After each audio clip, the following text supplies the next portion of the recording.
ಎಲ್ಲರಿಗೂ ದುರ್ಗಾ ಲರ್ನಿಂಗ್ ಪ್ಲಾಟ್ಫಾರ್ಮ್ಗೆ ಸ್ವಾಗತ. ಇವತ್ತಿನ ಒಂದು ತರಗತಿಯೊಳಗೆ ಅಲ್ಪಸಂಖ್ಯಾತರ ನಿರ್ದೇಶನಾಲಯ ವಸತಿ ಶಾಲೆಗಳ 6ನೇ ತರಗತಿ ದಾಖಲಾತಿಗೆ ಪ್ರವೇಶ ಪರೀಕ್ಷೆ 2026 ಅಂದರೆ ದಿನಾಂಕ 12/4/2026ರಂದು ನಡೆದಂಥ ಈ ಒಂದು ಪ್ರವೇಶ ಪರೀಕ್ಷೆಯ ಪ್ರಶ್ನೆ ಪತ್ರಿಕೆಯ ಪ್ರಮುಖ ಕೀ ಉತ್ತರಗಳನ್ನು ನೋಡೋಣ. ಮೊದಲಿಗೆ ಬಂದುಬಿಟ್ಟು ಕನ್ನಡ ಭಾಷೆ, ಲ್ಯಾಂಗ್ವೇಜ್ ಕನ್ನಡ ಏನೈತಲ್ಲ, ಸೊ ಇದಕ್ಕೆ ನಾವು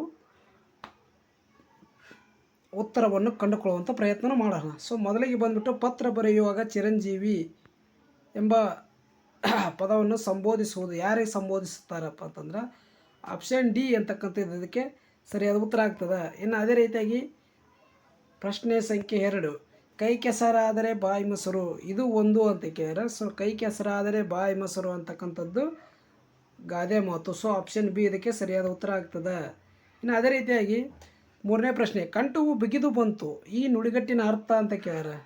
ಕಂಠವು ಬಿಗಿದು ಬಂತು ಅಂತಂದರೆ ದುಃಖವಾಗಿದೆ ಅಂತಂದು ಅರ್ಥ. ಆಪ್ಷನ್ ಬಿ ಇದಕ್ಕೆ ಸರಿಯಾದ ಉತ್ತರ ಆಗುತ್ತೆ. ಇನ್ನು 4ನೇ ಪ್ರಶ್ನೆ ನೋಡೋಣ.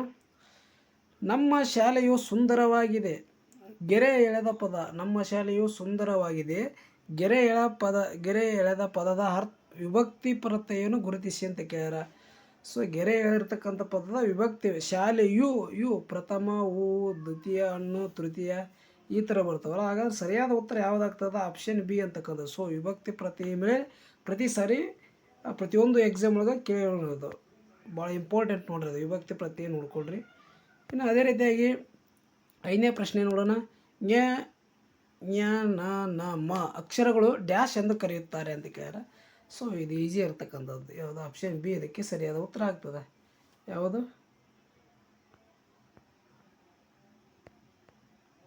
ಆಪ್ಷನ್ ಬಿ ಅನುನಾಸಿಕಗಳು ಅಂತಕ್ಕಂಥದ್ದು ಸರಿಯಾದ ಉತ್ತರ ಆಗುತ್ತೆ. ಇನ್ನು ಅದೇ ರೀತಿಯಾಗಿ ಅವನು ಹಣ್ಣನ್ನು ತಿಂದನು, ಈ ವಾಕ್ಯದಲ್ಲಿರುವ ಸರ್ವನಾಮವು ಅಂತ ಕೇಳ್ಯಾರ. ಸರ್ವನಾಮ ಪ್ರಥಮ, ಮಧ್ಯಮ, ಉತ್ತಮ ಅಂತಂದೇಳಿ ಕರಿತೀವಲ್ಲ. ಸೊ ಇದರಲ್ಲಿ ಅವನು ಹಣ್ಣನ್ನು ತಿಂದನು, ಅವನು ಅಂತಕ್ಕಂಥದ್ದು ಏನೈತಲ್ಲ ಅದು ಇದು ಸರ್ವನಾಮ ಆಗುತ್ತೆ. ಸೊ ಅವನು ಅಂತಕ್ಕಂಥದ್ದು. ಹಾಗಾದ್ರೆ ಯಾವುದಾಗುತ್ತೆ ಇದಕ್ಕೆ ಉತ್ತರ? ಯಾವುದಾಗುತ್ತೆ ನೋಡ್ರಿ, ವಿಚಾರ ಮಾಡಿರಿ. ಸೊ ಆಪ್ಷನ್ 1 ಇದಕ್ಕೆ ಸರಿಯಾದ ಉತ್ತರ ಆಗುತ್ತೆ. ಮಧ್ಯಮ ಅಂದ್ರೆ ನೀನು, ನೀವು ಅಂತೇಳಿ. ಉತ್ತಮ ನಾನು, ನಾವು.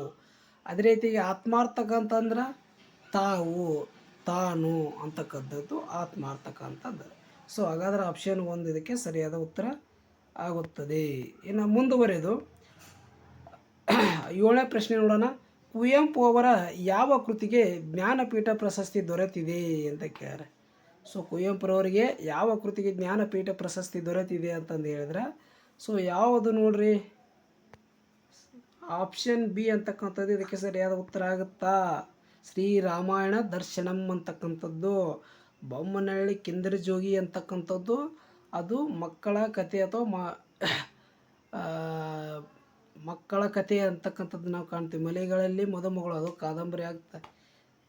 ಸೊ ಆಪ್ಷನ್ ಬಿ ಅಂತಕ್ಕಂಥದ್ದು ಸರಿಯಾದ ಉತ್ತರ ಆಗುತ್ತೆ. ಇನ್ನು 8ನೇ ಪ್ರಶ್ನೆ, ಸೋಜಿಗ ಪದದ ಅರ್ಥ ಅಂತ ಕೇಳ್ಯಾರ. ಸೋಜಿಗ ಪದದ ಅರ್ಥ ಏನ್ರಿ? ಆಪ್ಷನ್ ಡಿ ಆಶ್ಚರ್ಯ ಅಂತಕ್ಕಂಥದ್ದು ಇದಕ್ಕೆ ಸರಿಯಾದ ಉತ್ತರ ಆಗುತ್ತೆ. ಅದೇ ರೀತಿಯಾಗಿ 9ನೇ ಪ್ರಶ್ನೆ, ಈ ಲೇಖನ ಚಿಹ್ನೆಯನ್ನು ಗುರುತಿಸಿ ಅಂತ ಕೇಳ್ಯಾರ. ಸೊ ಯಾವುದದು?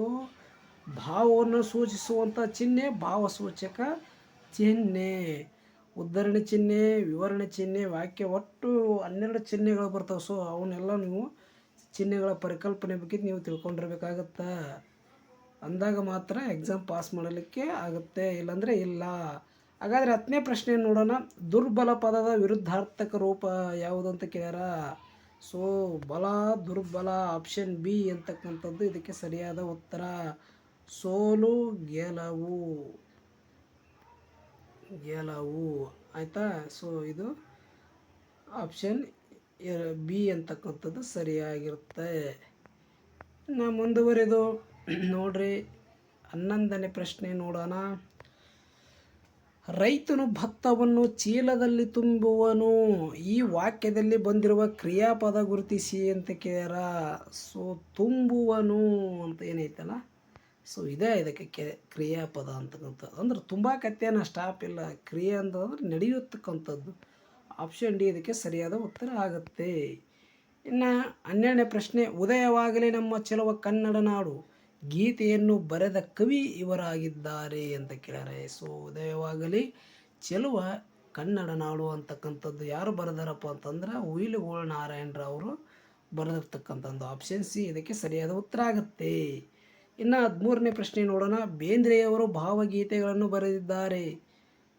ಬರೆದಿದ್ದಾರೆ ಈ ವಾಕ್ಯದಲ್ಲಿ ಯಾವ ಕಾಲದಲ್ಲಿದೆ? ಈ ವಾಕ್ಯ ಯಾವ ಕಾಲದಲ್ಲಿದೆ? ಬರೆದಿದ್ದಾರೆ, ಬರೆಯುತ್ತಿದ್ದಾರೆ, ಬರೆದು ಬಿಟ್ಟಿದ್ದಾರೆ, ಬರೆಯಬಹುದು. ಸೊ ಇಲ್ಲಿ ಕೇಳಿರ್ತಕ್ಕಂಥದ್ದು ಏನಪ್ಪ, ಬರೆದಿದ್ದಾರೆ ಅಂದರೆ ಆಲ್ರೆಡಿ ಬರೆದು ಬಿಟ್ಟಾರ, ಕ್ರಿಯೆ ನಡೆದು ಹೋಗೈತಿ. ಕ್ರಿಯೆ ನಡೆದು ಹೋದ್ರೆ ಯಾವುದಾಗುತ್ತಾ? ಭೂತಕಾಲ. ಉತ್ತ ಅಂದ್ರೆ ನಡೀತಕ್ಕಂಥ ವರ್ತಮಾನ. ಬಹುದು ಬರೆಯಬಹುದು, ಭವಿಷ್ಯತ್ ಕಾಲ. ಇದೇ ರೀತಿಯಾಗಿ ಆಪ್ಷನ್ ಇದಕ್ಕೆ ಸಿ ಏನಾಯಿತು, ಇದಕ್ಕೆ ಸರಿಯಾದ ಉತ್ತರ ಆಯಿತು.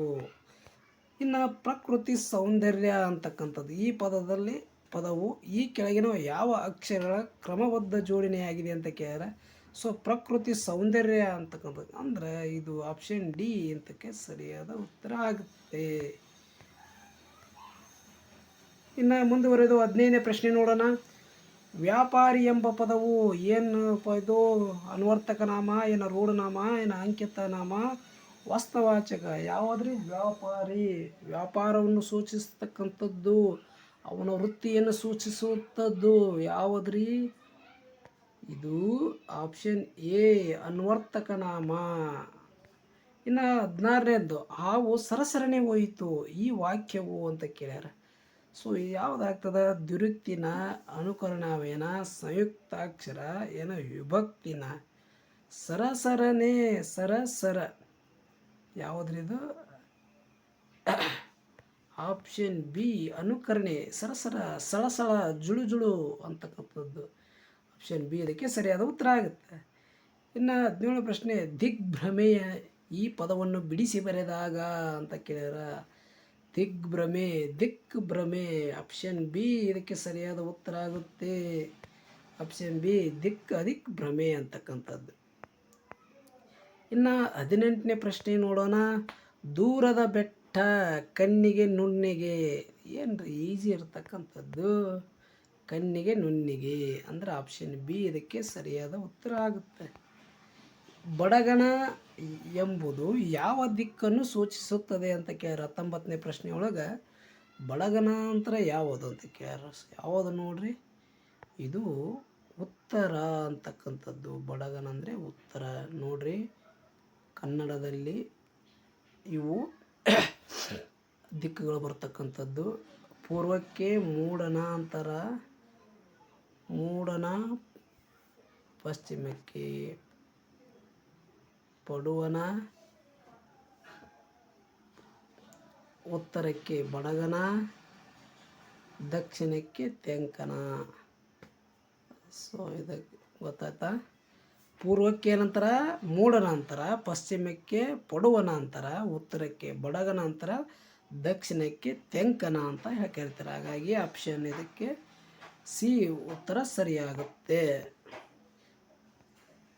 ಇನ್ನು 20ನೇ ಪ್ರಶ್ನೆ, ಕನ್ನಡಕ್ಕೆಂದೇ ಇರುವ ಕರ್ನಾಟಕದಲ್ಲಿರುವ ಕನ್ನಡ ವಿಶ್ವವಿದ್ಯಾಲಯವು ಇರುವ ಸ್ಥಳ ಎಲ್ಲಿ ಐತಪ್ಪ ಅಂತ ಕೇಳ್ಯಾರ.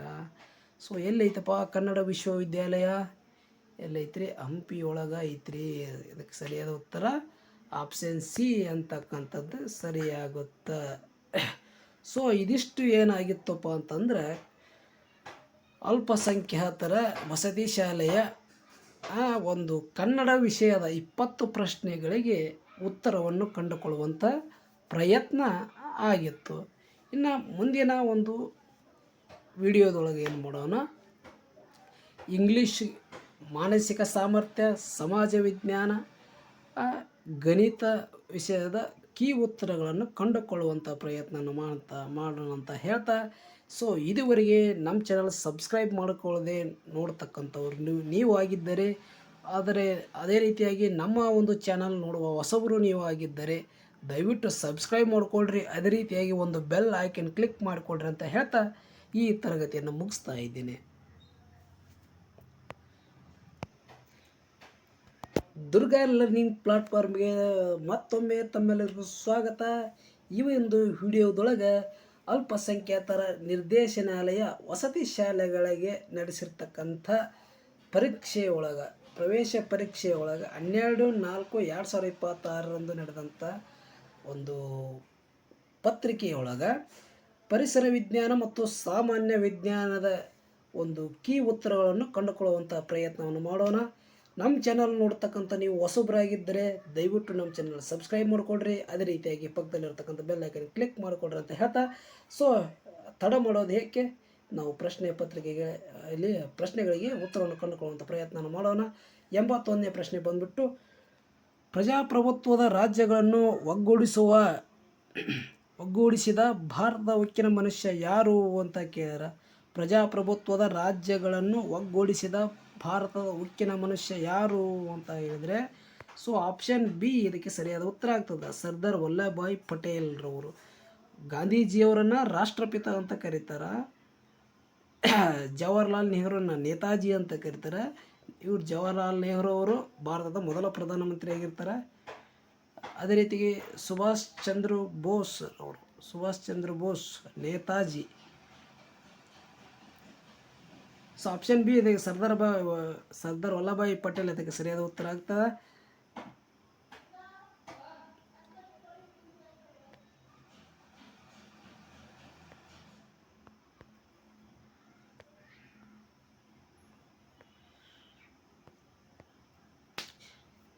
ಎಂಬತ್ತೊಂದನೇ ಪ್ರಶ್ನೆ ಬಿಟ್ಟು, ರಾಜಪ್ರಭುತ್ವದ ರಾಜ್ಯಗಳನ್ನು ಒಗ್ಗೂಡಿಸಿದ ಭಾರತದ ಉಕ್ಕಿನ ಮನುಷ್ಯ ಯಾರು ಅಂತ ಕೇಳ್ಯಾರ. ಇದಕ್ಕೆ ಸರಿಯಾದ ಉತ್ತರ ಆಪ್ಷನ್ ಬಿ ಸರ್ದಾರ್ ವಲ್ಲಭಭಾಯಿ ಪಟೇಲ್ ಅಂತಂತ. ಮಹಾತ್ಮ ಗಾಂಧಿನ ರಾಷ್ಟ್ರಪಿತ ಅಂತ ಕರೀತಾರೆ. ಜವಾಹರ್ಲಾಲ್ ನೆಹರು ಇವರು ಭಾರತದ ಮೊದಲ ಪ್ರಧಾನಮಂತ್ರಿ. ಸುಭಾಷ್ ಚಂದ್ರ ಬೋಸ್ ಅಂತ ನೇತಾಜಿ. ನನಗೆ ರಕ್ತ ಕೊಡಿ ನಿಮಗೆ ಸ್ವಾತಂತ್ರ್ಯ ಕೊಡ್ತೇನೆ ಅಂತಂದು ಹೇಳಿ ಅವರು ರೇಡಿಯೋ ಭಾಷಣ ಮಾಡ್ತಾರೆ. ಯಾರು? ಸುಭಾಷ್ ಚಂದ್ರ ಬೋಸ್ ಅವರು. ಆಯಿತಾ? ಇನ್ನು 82ನೇ ಪ್ರಶ್ನೆ ನೋಡೋಣ. ಸಿಂಧೂ ಕಣಿವೆಯಲ್ಲಿ ಯಾವ ಪ್ರಾಚೀನ ನಾಗರಿಕತೆ ಇತ್ತು ಅಂತ ಕೇಳ್ಯಾರ. ಸೊ ಸಿಂಧೂ ಕಣಿವೆ ಅಂದ್ರೆ ಭಾರತದೊಳಗೆ ಕಂಡುಬರ್ತಕ್ಕಂಥ ನಾಗರಿಕತೆ ಅಂತ ಅನ್ಕೋಬೇಕಾಗತ್ತೆ. ಇದಕ್ಕೆ ಸರಿಯಾದ ಉತ್ತರ ಆಪ್ಷನ್ ಡಿ ಹರಪ್ಪ ನಾಗರಿಕತೆ ಅನ್ನತಕ್ಕಂಥದ್ದು ಸರಿಯಾದ ಉತ್ತರ ಆಗ್ತದೆ. ಇನ್ನು ಅದೇ ರೀತಿಯಾಗಿ ಈ ಕೆಳಗಿನ ಯಾವ ಹೇಳಿಕೆ ಸರಿಯಾಗಿದೆ ಅಂತ ಕೇಳ್ಯಾರ. ಸೊ ಭಾರತದ ಅತ್ಯುನ್ನತ ನ್ಯಾಯಾಲಯವು ಸುಪ್ರೀಂ ಕೋರ್ಟ್ ಆಗಿದ್ದು ಇದು ನವದೆಹಲಿಯಲ್ಲಿದೆ. ಭಾರತದ ಅತ್ಯುನ್ನತ ನ್ಯಾಯಾಲಯವು ಸುಪ್ರೀಂ ಕೋರ್ಟ್ ಆಗಿದೆ, ಇದು ಬೆಂಗಳೂರಲ್ಲಿ. ಇದು ರಾಂಗ್ ಆಗುತ್ತೆ. ಕರ್ನಾಟಕದ ರಾಜ್ಯದ ಉನ್ನತ ನ್ಯಾಯಾಲಯವು ಹೈಕೋರ್ಟ್ ಆಗಿದೆ, ಇದು ಮೈಸೂರಿನಲ್ಲಿ ಇದೆ. ಸೊ ತಪ್ಪಾಗುತ್ತೆ. ಸೊ ಇದಕ್ಕೆ ಆಪ್ಷನ್ 1 ಅಂತಕ್ಕಂಥದ್ದು ಸರ್ವೋಚ್ಚ ನ್ಯಾಯಾಲಯ ಅತ್ಯುನ್ನತ ನ್ಯಾಯಾಲಯ ಐತಿ, ಇದು ನವದೆಹಲಿಯಲ್ಲಿ ಇರತಕ್ಕಂಥದ್ದು. ಇನ್ನು 84ನೇ ಪ್ರಶ್ನೆ ಬಂದುಬಿಟ್ಟು ನೋಡ್ರಿ, ಇಲ್ಲಿ ಭಾರತದ ರಾಷ್ಟ್ರೀಯ ಲಾಂಛನದ ಕೆಳಗೆ ಬರೆಯಲಾದ ಧ್ಯೇಯವಾಕ್ಯ ಯಾವುದು ಅಂತ ಕೇಳ್ಯಾರ. ಸೊ ಈಸಿ ಐತಿ. ಏನಪ್ಪ? ಆಪ್ಷನ್ ಎ ಸತ್ಯಮೇವ ಜಯತೆ ಅಂತಕ್ಕಂಥದ್ದು ಬರೆದಿದ್ದು ನಾವು ನೋಡ್ತೀವಿ. ಇನ್ನು ಅದೇ ರೀತಿಯಾಗಿ 85ನೇ ಪ್ರಶ್ನೆ, ವಿಸ್ತೀರ್ಣದಲ್ಲಿ ಭಾರತದ ಅತಿ ಚಿಕ್ಕ ರಾಜ್ಯ ಯಾವುದು ಅಂತ ಕೇಳ್ಯಾರ. ಸೊ ಇದಕ್ಕೆ ಸರಿಯಾದ ಉತ್ತರ ಬಿ ಗೋವಾ. ಅದೇ ರೀತಿಯಾಗಿ ವಿಸ್ತೀರ್ಣದಲ್ಲಿ ಅತಿ ದೊಡ್ಡ ರಾಜ್ಯ ಯಾವುದಪ್ಪ ಅಂದ್ರೆ ರಾಜಸ್ಥಾನ ಅಂತಕ್ಕಂಥದ್ದನ್ನು ನೀವು ತಿಳ್ಕೊಬೇಕು. ಇನ್ನು 86ನೇ ಪ್ರಶ್ನೆ, ಕರ್ನಾಟಕದಲ್ಲಿ ಹರಿಯುವ ಈ ಕೆಳಗಿನ ನದಿಗಳಲ್ಲಿ ಪಶ್ಚಿಮಕ್ಕೆ ಹರಿಯುವ ನದಿಯನ್ನು ಗುರುತಿಸಿ ಅಂತ ಕೇಳ್ಯಾರ. ಸೊ ಆಪ್ಷನ್ ಸಿ ನೇತ್ರಾವತಿ ನದಿ ಏನಾಗುತ್ತೆ ಪಶ್ಚಿಮಕ್ಕೆ ಹರಿತಕ್ಕಂಥದ್ದು, ಅದಕ್ಕೆ ಸರಿಯಾದ ಉತ್ತರ ಆಗುತ್ತೆ. ನೋಡ್ರಿ ಆಗಲಿ ಹೇಳಿದ್ನಲ್ಲ ನಾ 87ನೇ ಪ್ರಶ್ನೆ, ನನಗೆ ರಕ್ತ ಕೊಡಿ ನಾನು ನಿಮಗೆ ಸ್ವಾತಂತ್ರ್ಯ ಕೊಡುತ್ತೀನಿ ಎಂಬ ಘೋಷಣೆ ನೀಡಿದವರು ಯಾರು? ಪ್ರಸಿದ್ಧ ಭಾರತೀಯ ಸ್ವಾತಂತ್ರ್ಯ ಹೋರಾಟಗಾರ ಯಾರು ಅಂತ ಕೇಳ್ಯಾರ. ಸೊ ಸರಿಯಾದ ಉತ್ತರ ಆಪ್ಷನ್ ಬಿ ಸುಭಾಷ್ ಚಂದ್ರ ಬೋಸ್ ಅಂತಕ್ಕಂಥವರು. ಇನ್ನು 88ನೇ ಪ್ರಶ್ನೆ ನೋಡೋಣ. 2025ನೇ ಸಾಲಿನ ನಾಡ ಹಬ್ಬ ದಸರಾವನ್ನು ಉದ್ಘಾಟಿಸಿದವರು ಯಾರು ಅಂತ ಕೇಳ್ಯಾರ. ಆಪ್ಷನ್ ಬಿ ಬಾನು ಮುಸ್ತಾಕ್ ಅಂತಕ್ಕಂಥದ್ದು ಸರಿಯಾದ ಉತ್ತರ ಆಗುತ್ತೆ. ಇನ್ನು 89ನೇ ಪ್ರಶ್ನೆ ನೋಡೋಣ. ಗೌರವಾನ್ವಿತ ಶ್ರೀಮತಿ ದ್ರೌಪದಿ ಮುರ್ಮುರವರ ಬಗ್ಗೆ ಸರಿಯಾದ ಹೇಳಿಕೆ ಅಂತ ಕೇಳ್ಯಾರ. ಸೊ ಇಲ್ಲಿ ಸರಿಯಾದ ಹೇಳಿಕೆ ಯಾವುದು ನೋಡ್ರಿ, ಭಾರತದ ಪ್ರಸ್ತುತ ರಾಷ್ಟ್ರಪತಿಗಳು ಅಂತಕ್ಕಂಥದ್ದು ಇದು ಸರಿಯಾದ ಉತ್ತರ ಆಗುತ್ತೆ, ಆಪ್ಷನ್ ಎ. ಇನ್ನು 90ನೇ ಪ್ರಶ್ನೆ ನೋಡೋಣ. ಚಹಾ ಮತ್ತು ಕಾಫಿ ಪಾನೀಯಗಳನ್ನು ಕ್ರಮವಾಗಿ ತಯಾರಿಸುವುದು ಯಾವುಗಳಿಂದ ಅಂತ ಕೇಳ್ಯಾರ.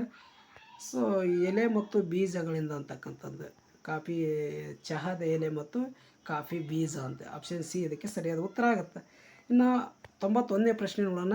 ಕರ್ನಾಟಕ ರಾಜ್ಯದ ಸರ್ಕಾರಿ ಶಾಲೆಗಳಲ್ಲಿ ಬೆಳಗಿನ ಅವಧಿಯಲ್ಲಿ ಈ ಕೆಳಕಂಡ ಯಾವ ಓದನ್ನು ಕಡ್ಡಾಯಗೊಳಿಸಲಾಗಿದೆ ಅಂತ ಕೇಳ್ಯಾರ. ಆಪ್ಷನ್ ಬಿ ಸಂವಿಧಾನ ಪೀಠಿಕೆ, ಭಾರತೀಯ ಪ್ರಜೆಗಳಾದ ನಾವು, ಸಾರ್ವಭೌಮ, ಸಮಾಜವಾದಿ, ಜಾತ್ಯತೀತ ಅಂಥದ್ದು ಏನು ಪೀಠಿಕೆ ಏನೈತಲ್ಲ ಪ್ರಸ್ತಾವನೆಯನ್ನು ಓದಿಸ್ತಕ್ಕಂಥದ್ದು. ಆಪ್ಷನ್ ಬಿ ಇದಕ್ಕೆ ಸರಿಯಾದ ಉತ್ತರ ಆಗುತ್ತೆ. ಇನ್ನು ಅದೇ ರೀತಿಯಾಗಿ 92ನೇ ಪ್ರಶ್ನೆ ನೋಡೋಣ. ಪೆಟ್ರೋಲ್ ಮತ್ತು ಡೀಸೆಲ್ ಇವುಗಳನ್ನು ಯಾವ ರೀತಿಯಾಗಿ ಸಂಸ್ಕರಿಸಲಾಗುತ್ತೆ ಅಂತ ಕೇಳ್ಯಾರ.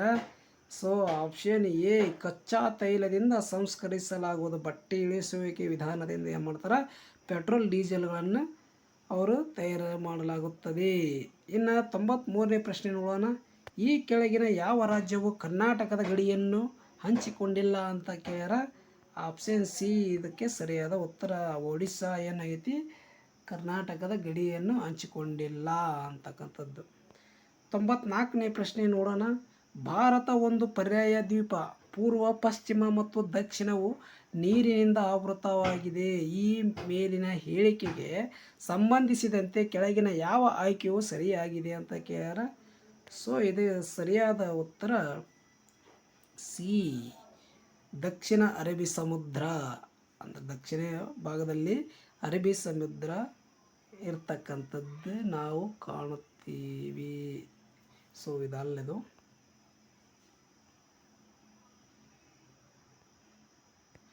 ಸೊ ಇಲ್ಲಿ ಸರಿಯಾದ ಉತ್ತರ ಯಾವುದಾಗುತ್ತೆ ನೋಡ್ರಿ. ಪೂರ್ವಕ್ಕೆ ಹಿಂದೂ ಮಹಾಸಾಗರ ಐತೆ ನೋಡ್ರಿ, ಮ್ಯಾಪ್ ಹಾಕ್ಬಿಡಂತೇಳ್ರಿ.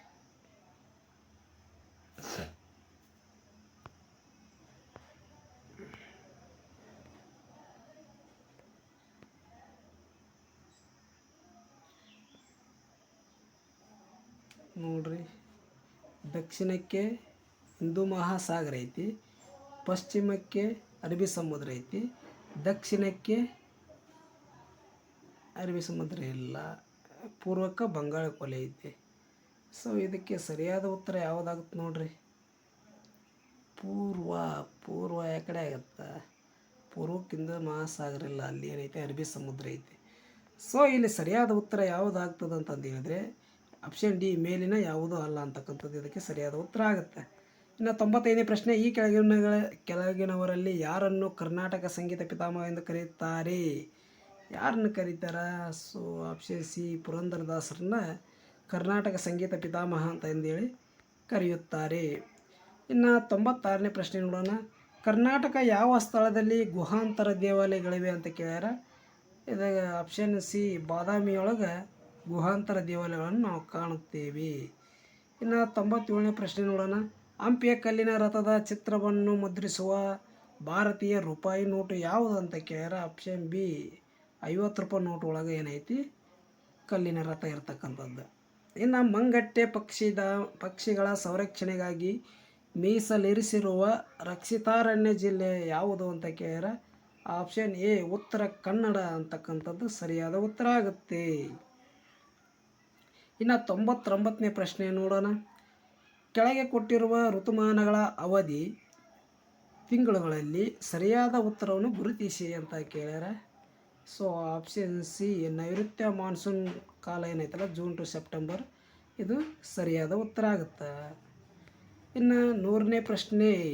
ಭಾರತದಲ್ಲಿ ಎಷ್ಟು ಭಾಷೆಗಳನ್ನು ಅಧಿಕೃತ ಭಾಷೆಗಳೆಂದು ಪರಿಗಣಿಸಲಾಗಿದೆ ಅಂತ ಕೇಳ್ಯಾರ.